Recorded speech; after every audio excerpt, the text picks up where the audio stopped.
What's up, guys? Max here with another video, and today we are going to be reviewing The Outpost. Hey, if you're new here to this channel, my name is Max. I did almost 14 years in the Navy. I served in Iraq, Afghanistan, and at sea, stationed out of San Diego the whole time. Very lucky to be out there. And my channel, The ScuttleButt Show, is all about life after the military and dealing with veteran stuff.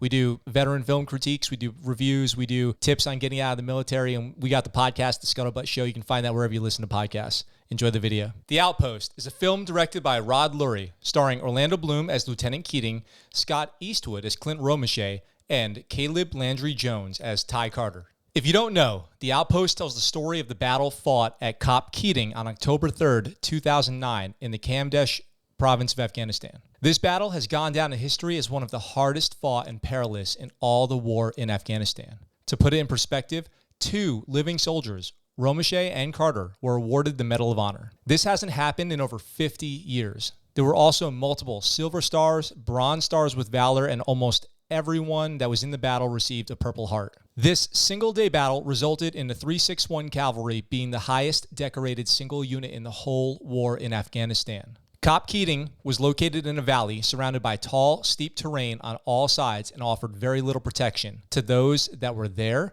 They always knew that they were extremely vulnerable to a major attack. They would take harassing fire, mortars, and probing attacks on a daily basis. Things I love about this movie include its portrayal of American soldiers and the war environment of Afghanistan. It certainly remains true to life and does not hold back on any of the typical military staple team members. You've got the meatheads, the perverts, the small town guys, the studs, and all different types of leadership, as well as the horseplay and some troops who just butt heads with everyone in the platoon. The movie plays out episodically by introducing a new captain and then titling that chapter by the leader's last name. Military leadership does make the team. It drives the attitude and performance of the troops. The soldiers at COP Keating had the full gamut of leadership types.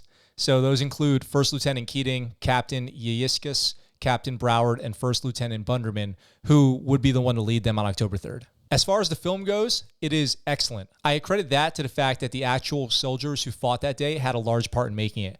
For example, Ty Carter has a producer credit, and several of the soldiers play in the film and also advised the crew. The set really makes you feel like you're there. The way they created the outpost, the talk, the terrain, they absolutely created the right environment. They even did a great job portraying the coalition forces and the local population, including the Afghan National Army, which I guess I'll just describe as unreliable. I don't really have anything critical to say about The Outpost, and that's for 2 reasons. 1, I think it was an incredible movie, and I wouldn't change a thing.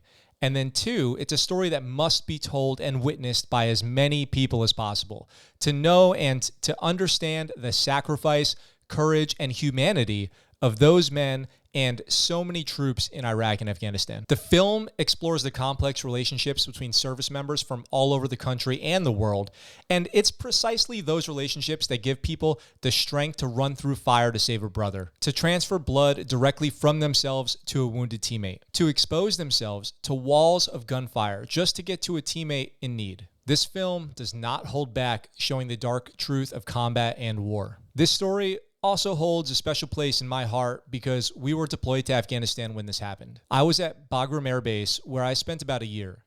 When Americans were killed in Afghanistan, there would be a procession down the main street of Bagram. They would be taken to the airfield, where they would then fly back to the United States. And I remember the day when the soldiers from COP Keating came through. In addition to them, there were others also being transported that day, and it seemed like a line of vehicles, each carrying an American, that never seemed to end. We all stood on either side of the road and held a salute until all had passed. At some point, I just broke down in tears as more and more went by. The soldiers from COP Keating deserve to be known and have their story told. The following are the names of the fallen: Sergeant Justin Timothy Gallegos, Specialist Christopher Todd Griffin, Sergeant Joshua Mitchell Hart, Sergeant Joshua John Kirk, Specialist Stephen Lee Mace, Sergeant Vernon William Martin, Specialist Michael Patrick Scusa, PFC, Kevin Christopher Thompson. I can absolutely recommend this movie, and you can find it now on most streaming services. All right, guys, thanks for watching my review of The Outpost. If you haven't already, go ahead and hit that subscribe button, like this video, drop a comment if it makes you happy. I'd love to hear what you think about this film and what else you would like me to review. If there's any more war movies coming out or have already passed that you'd like to see me do reviews of, let me know, and I will make sure to do that. Thanks for stopping by.